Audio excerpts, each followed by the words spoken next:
ఇది మంచి ప్రభుత్వం, సంక్షోభంలోనూ సంక్షేమం, రాష్ట్రంలో అభివృద్ధికి రెక్కలు అనే కార్యక్రమాన్ని చిత్తూరు జిల్లా పొంగునూరు నియోజకవర్గం రొంపిచెర్ల మండలం మోటిమల్లెల గ్రామ పంచాయతీ పరిధిలో నిర్వహించారు.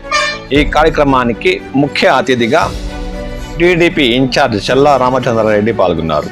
ఈ సందర్భంగా ఆయన మాట్లాడుతూ రాష్ట్రంలో ఎన్డీఏ కూటమి ప్రభుత్వం ఇచ్చిన హామీలను 100% నెరవేర్చే కార్యక్రమాలు చేపట్టిందని, అందులో మొదటగా మెగా డిఎస్సి నిర్వహించి ఉపాధ్యాయుల భర్తీకి కృషి చేస్తుందని, ఒకేసారి 1000 రూపాయలు పింఛన్ పెంచి 4000గా ఇస్తుందని, దివ్యాంగులకు 6000 రూపాయలు పింఛన్గా పెంచిందని, అలాగే ప్రతి ఒక్కరి కడుపు నిండేందుకు 5 రూపాయలకే క్యాంటీన్లు రాష్ట్ర వ్యాప్తంగా ప్రారంభించి పేద ప్రజల పక్షాన నిలుస్తుందని, ఇలా ఎన్నో అభివృద్ధి కార్యక్రమాలు చేపట్టి రాష్ట్ర ప్రజల గుండెల్లో ఎన్డీఏ కూటమి ప్రభుత్వం చెరగని ముద్ర వేస్తుందని ఆయన అన్నారు. ఈ కార్యక్రమంలో మండల స్థాయి నాయకులు, కార్యకర్తలు తదితరులు ఆయన్ను ఘనంగా మేళతాళాలతో గ్రామ పరిసరాల్లో స్వాగతం పలికారు. ఆ దృశ్యాలంటే ఇప్పుడు మనం చూద్దాం.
అని ప్రతి ఒక్కరూ అనుకుంటున్నారు. ఎందుకు అనుకుంటున్నారు అనేది మనం ఆలోచించాలి ఈరోజు.